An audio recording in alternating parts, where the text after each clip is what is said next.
off we went. So as you probably know, California is located off the west coast of the United States, where there are plenty of localized state and regional endemics to California. And also April is one of the best times to see migrants moving through. So less than 2 weeks from planning the trip, we flew to San Francisco in California. So we managed to get flights very cheap and managed to sort out a hire car ready to head off. And the only thing we really booked in advance was the first night's of accommodation. So this was a really good sort of budget trip that we did.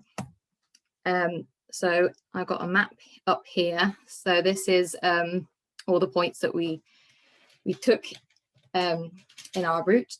So this route took in most of our wanted birds or of our targets, and we focused mostly around the central and the southern part of the state.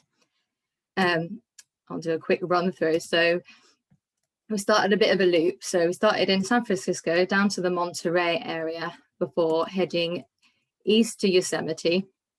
And then off we went down south to as far as the Mexican border in the Salton Sea.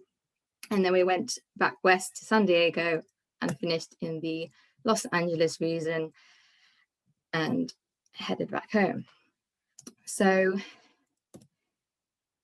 firstly, when we arrived in San Francisco, we quickly made it out of the city, and we had a lot of stops on the way down to the coast in these sort of evergreen woodlands. This is our first stop. We heard our first wild turkey, and I got some of my most wanted birds pretty much the first day. So this stunning Steller's jay, which is sort of these vibrant blue and black color, and the crest, along with the California scrub jay, which is sort of another near state endemic around there, and Californian quail. So they're all aptly named. And this is one of those stunning birds, which we didn't quite get a photo of, but you can just see how crazy their plumages are, their scaly breasts and their little quiffs going on. And another famous one I'd heard about in the US was the western bluebirds. So they were one that we saw on our first day, which was a pretty good introduction to my first birding trip in the US. So off we went down south to the coast, and this is in Pigeon Point. This is generally known as a really good place to look for great whales as well, but unfortunately we were not successful at this point. We bumped into a few common birds, such as the brewer's blackbird. This is very glossy plumages, a bit like our starling, where it's quite gives off a little bit of an iridescent shine. And we went to the more coastal birds, where we got large flocks of short-billed dowitchers. I've seen a long-billed dowitcher that's occasionally comes to the UK as one of our vagrants. So it's quite interesting seeing dowitchers and sort of their home range, as it were. So this was down in Moss Landing, and we also got birds like the marble godwit, which are very similar to our own godwits. You got the similar long beak, but a much more scaly, uniform plumage across its whole body. I was also very impressed with how many gulls there were there. So got quite a variety, and many of those are ones which would get your heart racing in the UK for sure. So California gull, the glaucous wing gull, ring-billed gull, which occasionally graces the US, and my favorite, which is the Herman's gull, which has got a fantastic white head and a sort of a dusky body, which really makes its head stand out there. It wasn't just birds we were greeted with. We had what we thought was a log, but actually it turns out to be a sea otter wrapped in kelp. It was great to see that a lot of mammals on this trip as well, so it's definitely worth a stay for those as well as the birds. Later we also saw out to the sea. We actually had about 70 as a massive raft of the sea otters, or as Henry likes to call them, a flock of sea otters, because flocks are all we know about, really. So off we went down to the Monterey Bay area. So we stopped off at this park, the Laguna Grande National Park, where we got to see quite a lot of the common US birds. So things like the golden crowned sparrow.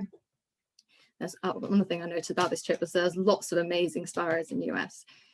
And obviously the warblers, which is something I really wanted to go see. So look at this stunner, the yellow rump warbler, with this mix of yellow, black, grey and white. And as I've heard a lot about these chickadees, so we had a chestnut-back chickadee here, which are basically the American version of our tits. Very similar, as you can see, with its structure. Reminds us we've got a lot of great tits, but they're sort of a brown rather than a more, I think ours are a bit more colourful, to be honest. Out on the water, we had a piebill grebe, and this one was actually, I think, was displaying because it was dipping down into the water and calling as it made its way across the lake. It was particularly special to see this because we just dipped it in Scotland a few months previously, so that was quite nice. And it wasn't the only grebe. We also had the Clark's grebe here, which are also very similar to the western grebes you also got.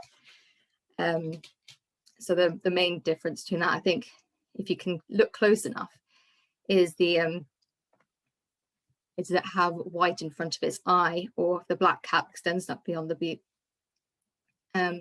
If anyone hasn't seen a video of their courtship display, I strongly encourage it because they have an incredible display with them basically dancing together. So if you can ever have a chance to look on the Attenborough documentaries, they are fantastic. I wish I got to see that, but maybe another time.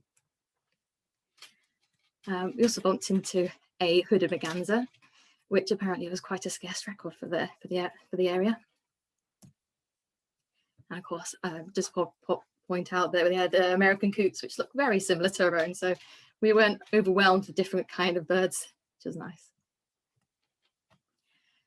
We moved on to Point Pinos then next, and further seabirds we had double-crested cormorant and new waders such as the surf bird here. So these are quite tough and resilient birds which feed along the shoreline with sort of algae and crustaceans where the craves, the waves crash down. So these are very similar to our purple sandpipers, sort of right on the coastline. There's a picture here with its classic behaviour amongst the surf, so aptly named. Also another western gull, so they've got quite a diversity of gulls down here, and they always look very clean, I think, which is quite nice. And that was the end of the day there. So next day we actually went down to the Monterey Bay Whale Watching Centre. So this is sort of a opportunity to have a pelagic boat trip, which is world famous for offering sort of these whale watching boat experiences. And the reason for that is this extremely deep canyon very close into shore. So it's a perfect opportunity for whales to be coming in close. And if you want to get an idea of the great graphic here, which shows that it's almost the same depth as the Grand Canyon. So it might help you wrap your head around how deep that is. So when we head off on the boat, we had a barn swallow perched right next to the boat. Very similar to ours. It has a nice orange belly, but I believe it is still the same species. So off we went into the harbour, and you could see these Brandt's cormorants and plenty of California sea lions. I particularly like these, the Brandt's cormorants, because I've got a close up here because it's got this fantastic little blue sort of throat patch, which is sort of used in courtship, which I hadn't really seen in sort of cormorants before, so that was pretty nice. We also had things like this Pacific divers in summer plumage, and I have not really seen divers in actual summer plumages before, so it was really fantastic to see these, and there were in large numbers as well. So they came in quite close to the boat. So we also had plenty of common murres, also known as guillemots, as pretty much the same as ours. Oh, and also there is a humpback whale, but Henry liked to point out this was the Bangor bird group, not the Bangor whale group. But everyone loves whales, don't they? So there was plenty of humpback whales. We had up to, I think they estimated over 35. I mean, some of them were quite far out just into the sea, but it was excellent to see them. They were feeding, having a bit of a feeding frenzy with multiple sea lions as well. So we had, I think we had one breach out of the corner of our eyes and some impressive fluking and spy hopping feeding behavior. So fantastic. Back to birds. So this is one of my absolute favorites, because these were rhinoceros auklets, very small, tiny little auks that we have, with a close relative of the puffin. And in similar ways to the puffin, these also have the fluorescent bill structures during the breeding season, and which is not known to be too common amongst the auks. And it has this great little keratin-based horn and these fantastic little whiskers going on there, which is, I'm guessing, to use for courtship behavior. We also had lots of terns, so got the elegant terns, are quite common there too. These guys are about sandwich tern size, so they were quite big ones. And it was great to see actual redneck phalaropes in summer plumage. I'm sure people around have seen them in winter plumage in the UK. So it was really nice to see them in their full glory, as it were. And there were big rafts of them, and they were really coming in right next to the boat in really large numbers and then sitting out in the sea. And what I really want to see was an albatross. I had never seen an albatross before, so this was fantastic. These guys were also really not shy at all. They were coming in really close to the boat, so you could really appreciate their wingspan, which is not the biggest albatross that we have, but it was over 2.1 meters. And these guys are, they're considered near threatened by IUCN because it's often taken incidentally by longline fishing, but they are taking steps to rectify that in California at the moment. I believe there's now buffer zones around islands that they're nesting on, which outlaw the longline fishing. So there is hope, hopefully. And here's what's on the water here as well. Excellent birds. So the very dusky plumage compared to a lot of albatross, traditional sort of white. I think that's what image is conjured in your head. You think of albatrosses. So these are the black-footed, I should say. And off we went. We were pretty happy with that day. So the next day we popped into the Don Davhi Park. This is just across the road from our motel that we chose to stay at. So it was a very nice early morning walk. So we managed to come into many of our new targets as well. So we had the pygmy nuthatch, which is basically the smallest nuthatch in the world, which is adorable. And we also had the white-breasted nuthatch too. Bumped into some more warblers too, such as the Wilson warblers, which is a bright yellow with a small black cap. And as we moved out, we got to some more arable fields where we became familiar with the ring-winged blackbird, which were very common in the area, and their singing is called the sound of America. They have an absolutely gorgeous call.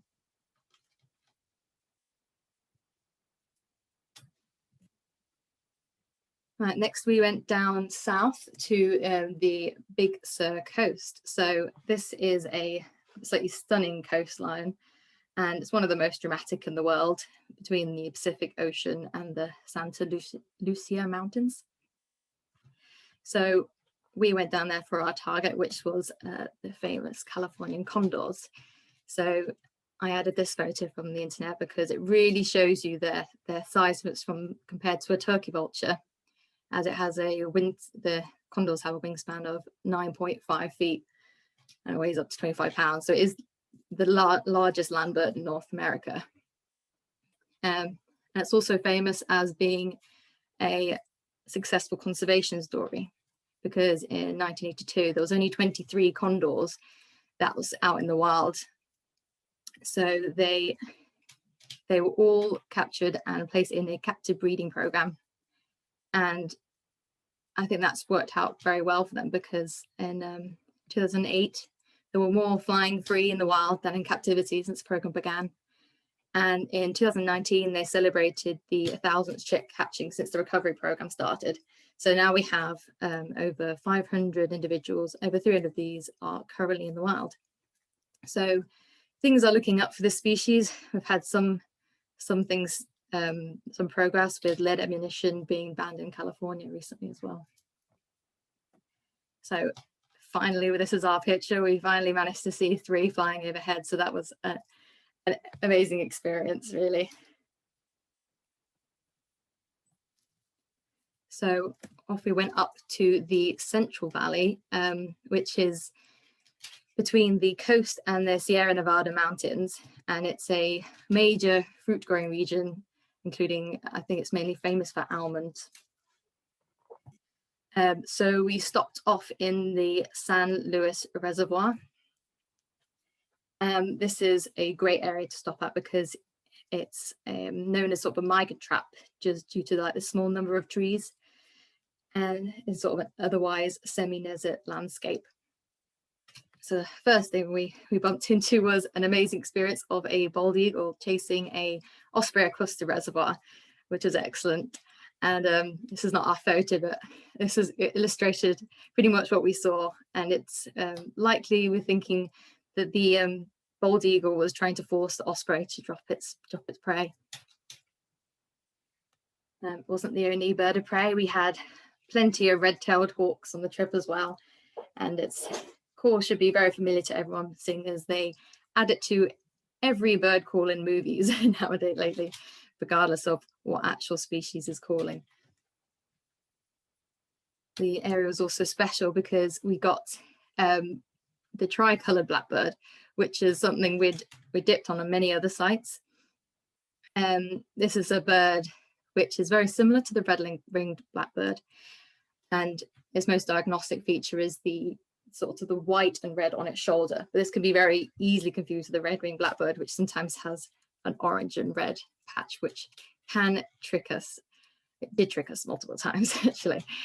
So this is a bird that is rapidly declining. And we managed to find what I think was a breeding ground, because there was hundreds gathered in one area, and it was really fantastic to see because we really thought we'd missed them for this trip.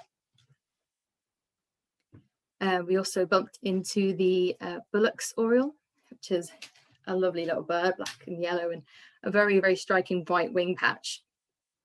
And one of our other main targets was this yellow-billed magpie. So this is a very big target because it is a California endemic, and it is really range restricted to the Central Valley. And you see it's very similar to our own magpie, but with a very diagnostic yellow bill, so it's a very aptly named bird. So off we went up next to the Yosemite National Park.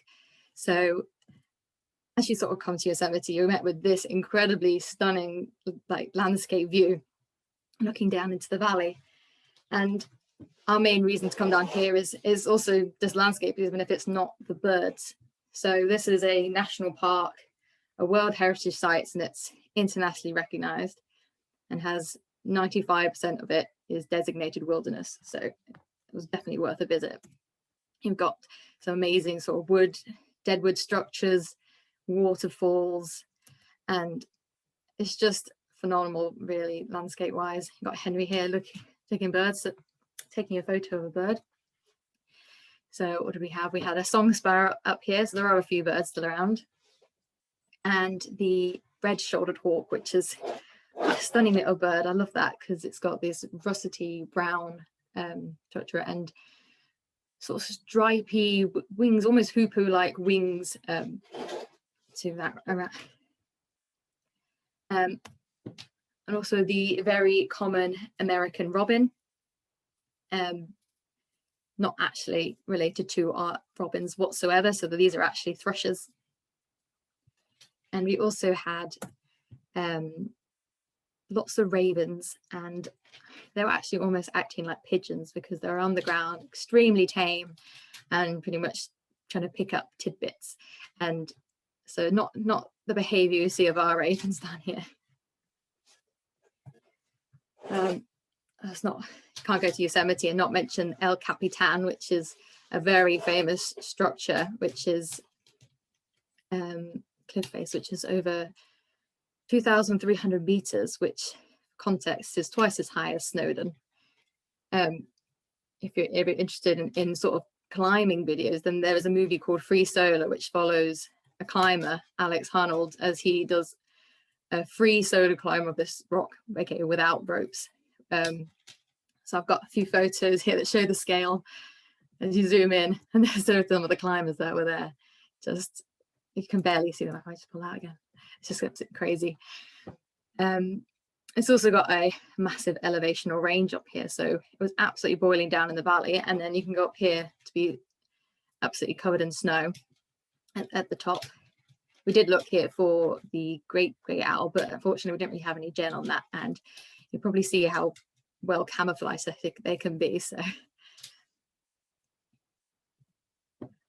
here's an example of the places we were staying. So we were staying in very cheap motels, very box standard, very cheap, but it was excellent, and it was very flexible booking.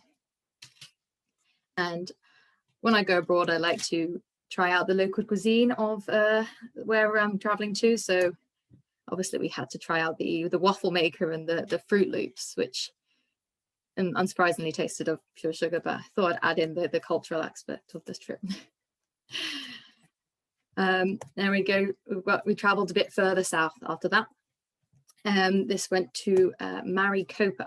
So this was off Petroleum Club Road, which is quite a well-known site on eBird at least, and it was worth waiting there for a couple of our target species.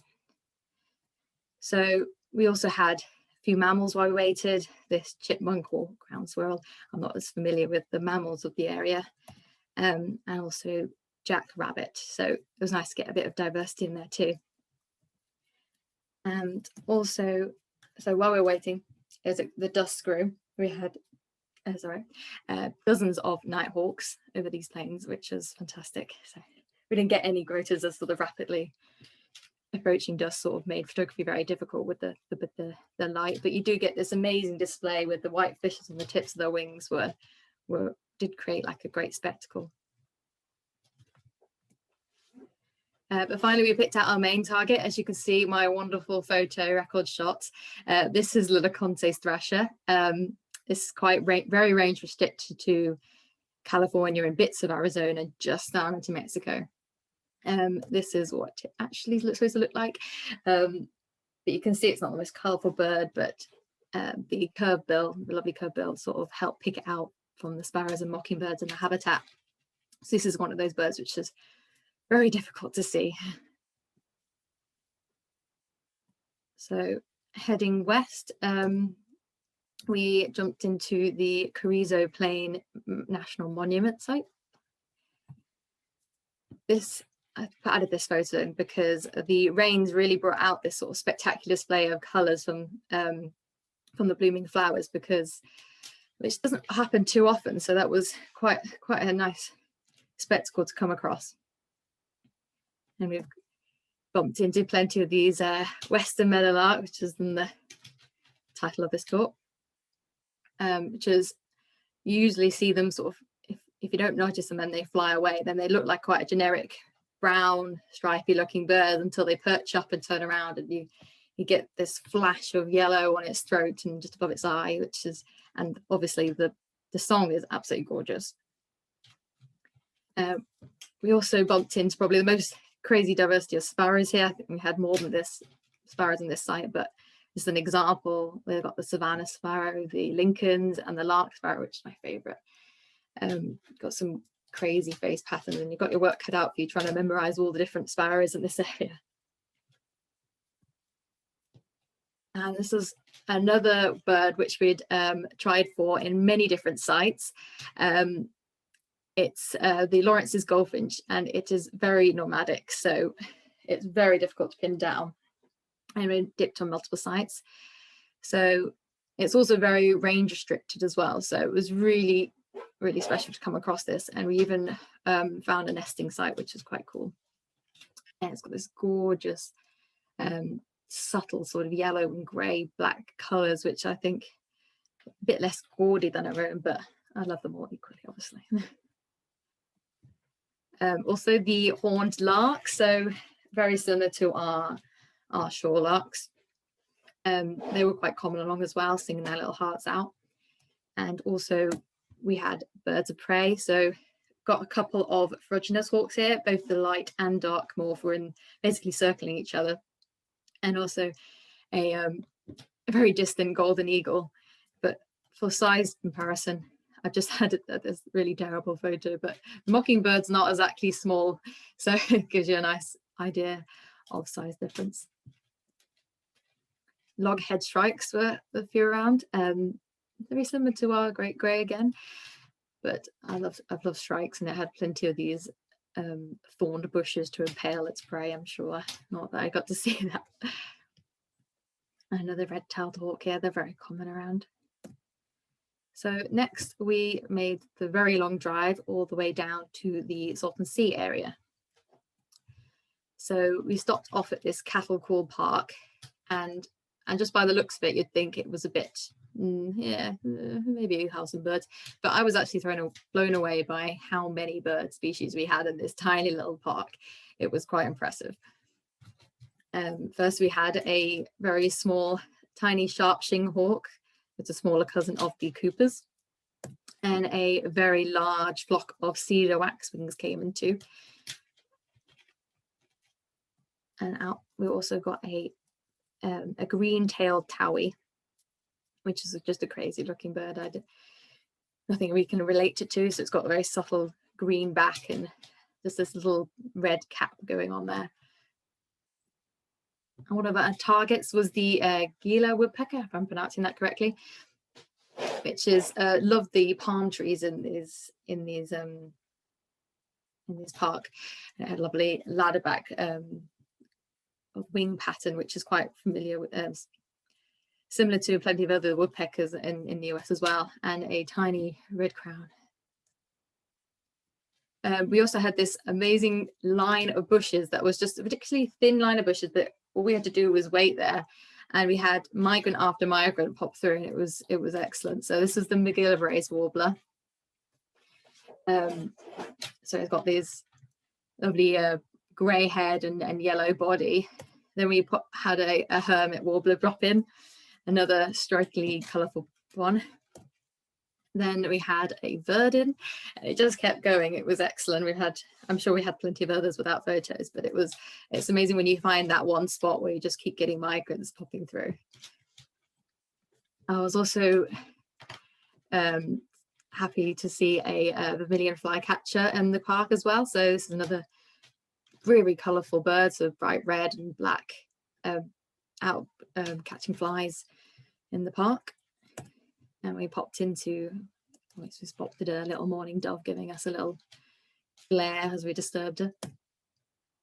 So we carried on, and this is stopping by an arable field, which is quite a common sight. We have plenty of white-faced ibis.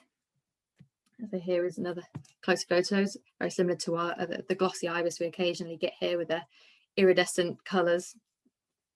Well, iridescent shine to its black colours, really, isn't it? Then up to the Salton Sea area. So this is kind of a man-made sea inlet that was accidentally created by diverting the Colorado River about 100 years ago. But if you look further back in time, then there are evidence to show this has sort of come and go over millions of years. So it's not actually connected to the sea itself.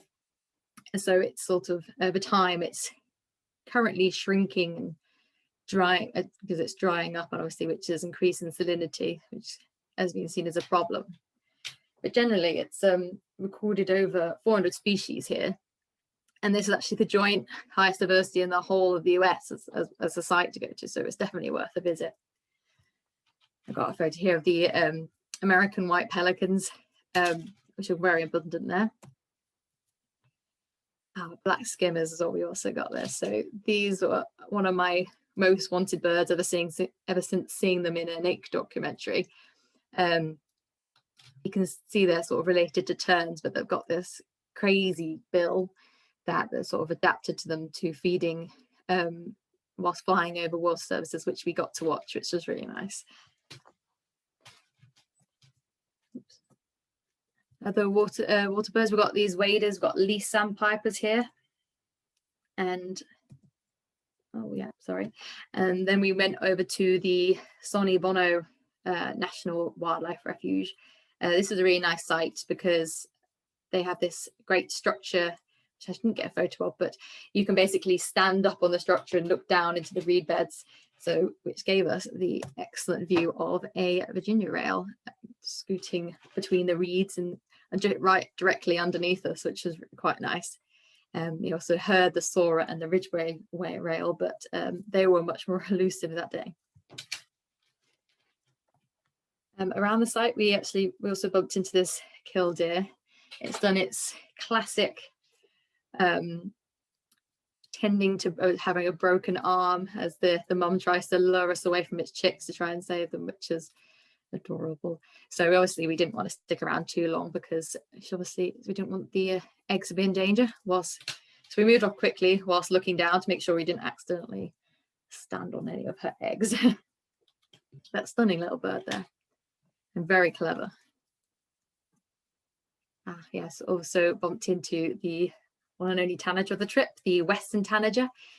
So this is one of the only northern ones, I believe, and with these crazy yellow and orange colors, which was really nice to see those. And then we bumped into another quail, which is the Gambel's quail, which is very similar to the California one. Also got these crazy quiffs and beautiful streaking patterns, basically. And I got here, he was calling away, and it was quite difficult to see this guy. He was hidden quite far into these bushes, and when we walked around the corner, and there's like a bunch of them all eating seed under a seed feeder, so it was a bit like, oh, okay. We also got these common ground dove. So these are tiny little doves, and they've got these lovely little streaking pattern to them, and I know they're just doves, but I thought they were adorable. Burrowing owls are very common. They were well protected in the area as well, and they had plenty of these artificial burrows for them, so they were doing quite well in the area, but it was really nice to see them. They were very very tolerant of our presence, which is nice, even though they look like they're absolutely just glaring at us. They just don't seem happy. They're great. The meet, we bumped into quite a few. Well, I think we had like 3 roadrunners in the end, so that was great because I really wanted to see one of these. I think it was quite impressive how quite a large bird managed to disappear in the smallest amount of vegetation, and then you can flush them out, and you're like, I don't understand how they hid in this tiny little bush. Moving down, we crossed this little bridge, which you can't really see because I have a very overexposed camera, but when I had it underexposed, we had hundreds of cliff swallows that flew out from under the bridge, which were great. We didn't want to disturb them too long, so we didn't stay for too long, but it was quite an experience, them all sort of exploding out of the bridge and swirling around us. Not the only herondine, we have a northern rough-winged swallow as well, perched very nicely up there. We also finally bumped into a horned owl. This is one of those ones where we had plenty of gen. We had, oh yes, we definitely always roost in this site, so it's really easy to see in these sites, and they were never to be seen, and we managed to actually bump into this one, you know, just by chance, and I think that actually made it a little bit more special, just being like, oh my goodness. It's much better, that's the way sometimes. We then moved west into the Anza Borrego Desert State Park. So if you wanted to come down here, there are very specific instructions to go find specific birds, and it's things like go past the burnt out yellow van. So I put that picture in there, which is, it's quite spooky when you're going there before dusk in the fading light. Very quickly became very, very hot. So it's one of those things in the desert where it starts out very, very cold and becomes very, very hot very quickly. Here's a picture of me regretting my life decisions of wearing so many layers. So, and also we dipped the crystal thrasher, which is the bird we went for. So we found this stop sign there to show how sad we were that we dipped a bird, which is great. It's not always easy. So off we moved to other areas in the desert in the same area. Lots of signs to warn you that it is hot, do not leave without water. So, which I'm pretty much sure I had a little bit of heat stroke one day, so it is very important to drink enough water. But it's cool to see all these crazy cactuses. We have more birds around here as well. So we had many more sparrows. This is the right-crowned sparrow and the black-throated sparrow, which I think is one of my favorites. I think it's a very smart-looking bird with the black throat there. We also got to see some hummingbirds. So this is the costed hummingbird, the female on the left and the male on the right. And also the, forgive me if I say this wrong, the Philopepla, I believe, which is a crazy name. This is a nice drab-looking bird, but it's got a lovely cool crest going on there. And they were quite a tricky bird to pin down, so we eventually found them in the right spot. More woodpeckers, the ladder-backed woodpecker, and also another one of my favourites, the blue grosbeak, popped out about the end of our trip with. It was quite easy to pick out with its bright blue plumages, and this is the male, obviously. And it's a really terrible photo. You can just about pick out the rock wren set out on the perfect habitat for it, really. So then we travelled south as far as the Mexican borders and Salton Sea. So this is Kitchen Creek. We got even more species on my target. So this is the wren tit. I think it looks like some sort of mix between our long-tailed tit and our wren, if you sort of squish those together. But they were quite enigmatic. They were quite mobile around the site. And another one of the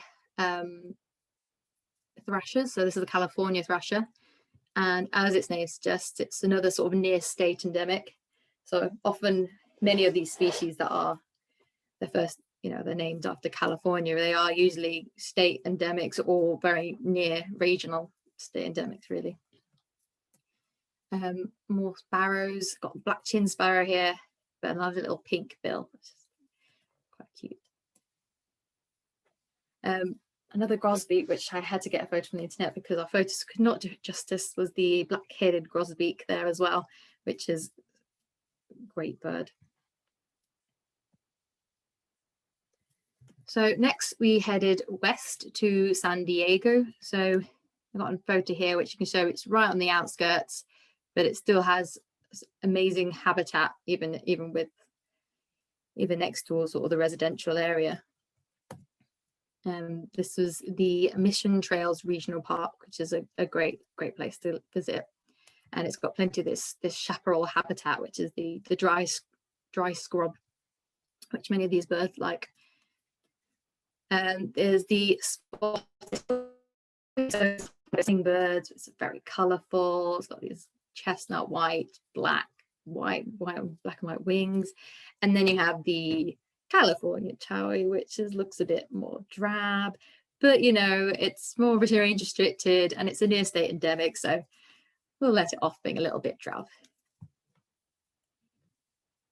We also got a couple of Cooper's hawks playing. That was quite nice, and it's worth having an honorary flycatcher in the talk. So this is the ash-throated flycatcher. The other hummingbird that we came across was the Anna's hummingbird. So you got the amazing sort of, just managed to catch the light there with sort of the iridescent feathers, as you all wear, I'm sure. Then we also bumped into plenty of these blue-grey gnatcatchers, which are a common wide-throat species, which have an amazingly angry looking face. And perhaps it was angry because we were quickly moving on to look for its cousin instead, which was something we found right at the very last minute. We're just about to leave. This is the California gnatcatcher. So we were very glad we got this. We were very close for calling it a day and leaving, but we finally managed to pick out its call, and we can notice this slight difference because it's got this black cap rather than the grey cap. So further south in the Mission Trails area, we went down to some of the creek areas. We got different habitats, so different birds. So we got the Cassin's kingbird, managed to take out a massive dragonfly, and the orange crown warbler, which we'll just have to take its word for that it has a word orange crown because it's one of those ones which you very rarely see. And these some common migrants as well, such as the common yellowthroat. And we also saw a nest of the red-tailed hawk as well, which was quite nice. We stopped off at the San Diego Estuary just before we headed off, and we bumped into this smart little blue heron as well, so that was worth stopping in on. It's another sort of eBird record which we were notified of, which is nice. Yeah, so back up north, so the Santa Clara Estuary, where we had our second boat trip of the trip. So went out into the islands here. So before heading to the boat, we stopped off some lakes, plenty of ruddy ducks, which is nice. This is where they're supposed to be, not here where they have to be shot, sadly. We also bumped into the black-crowned night heron, which flew overhead, and these very, very smart American avocets, which are the cousin of our ones, obviously, with that characteristic upturned bill, but with like a lovely chestnut head and breast. I think that's wow, very stunning looking birds. Then we went off to the Santa Cruz Island. So this is our main target for here, was the endemic island scrub jay, and there were also plenty of other subspecies such as Allen's hummingbird and island flycatcher, loghead shrike. So it's worth keeping an eye out for those as well in case there's any other future splits. So here we go, we arrive on the site. So these got some pretty fantastic landscapes as well. It's definitely worth hiking up to the top there. And this is classic me getting a beautifully posed bird, but an absolutely terrible phone scope photo, and Henry getting a lovely photo of the most scruffy bird of all time. But you get the idea. They're very similar to the Californian scrub jay, but obviously they've split off since separating the island some time ago, I'm sure. And we also spotted the Santa Cruz Island fox, which is the most adorable thing I've ever seen. So this is another endemic sort of species, mammal species on this island. And that was a pretty successful trip on the island. So, and then we headed back. So we were joined on the boat trip by these brown pelicans coming right into the boat. But one of my favorite experiences of almost the whole trip was these absolute mega pod of dolphins. So there were absolutely hundreds surrounding the boat, and I don't think any photos would do it justice. So we had them right next to the boat, and there's a picture of me taking photos of them all leaping out in the distance there. But when we came back in, we had more birds. So they've got the elegant terns with their crazy hairdos, and the Forster's tern there as well. So next we went back to the Los Angeles, and there were also sort of these amazing scenic mountains in the LA, which you wouldn't really have thought right next to a massive city, but it's amazing landscapes pretty much everywhere in California. More warblers, we had the black-throated grey warbler and the Townsend warbler. And then finally bumped into the canyon wren, which is another one of those species you hear everywhere, and you can hear its characteristics calls, and got a massive mountain face, and it's really difficult to pick out well camouflaged birds, but it was worth it in the end. They're quite neat looking. You've got this white breast and ridiculously long bill relatively. So it was finding nice to catch up with those. We got to a wooded area where we saw this acorn stash, which I'm sure you can guess who is responsible. So we've got the acorn woodpecker, which is a gorgeous woodpecker and has a surprisingly large range. This is actually a species we also had in Colombia on our last trip. So they're quite widespread, but they definitely don't look like many of the other woodpeckers. There we go, there's another photo of the landscape. I couldn't help myself. Then we popped down into the Cajamonga watershed park. So yeah, so this is actually thanks to Alex Jones. So thank you very much, because he gave us some excellent gen, which is on the Wonders of eBird, I'm sure, where we got to see the Harris's sparrow, which was quite special because this was one of those ones which has it's more range restricted to the center of the US rather than doesn't really get to the western east coast. So this was someone had obviously left seed down for it, and we had quite fun just hanging around for a few hours just to see what birds came in. So the mourning dove came down, the oat titmouse, which is a nice common bird on there, and got purple finch and house finch, which is nice comparison to these two species, which are quite similar. And you have the house finch is quite a common garden bird, and the purple finch, which has actually got much more red on its breast, but they're a bit less common. But it was nice to watch those. And the Nutell's woodpecker to help complete our woodpecker collection of sorts. But the final woodpecker that I really wanted to see for ages was just perched on top of this telephone wires, which is, I've got absolutely terrible photo of it, but this is the Lewis's woodpecker. This is what it actually looks like. It's a stunning bird. It's very subtle colours, but it's very colourful. It's nothing like what you expect a woodpecker to look like. So that was really nice to see that. We headed more further into LA. Worth putting that we accidentally drove past the Warner Brothers studios, which was interesting. And you can't go to LA without stopping off here, which is actually got this pretty amazing habitat here. And I had the added bonus of the famous Hollywood sign. So was standing in front of the Hollywood sign, we got to see some other extra birds like the spotted sandpiper down here. And it's also a good place to bump into the red-crowned parrot. So this is ones that are actually native to Mexico, but due to releases, actually has a higher population here than in the actual native population of Mexico, which is crazy. And as a random bonus, we bumped into some red-breasted baubles, but I'm not really sure why they were there. I'm pretty sure they were escapes, but you never know. Got crazy sort of non-natives as well. And yeah, so that was it really. So we got overall we got 259 species in 2 weeks.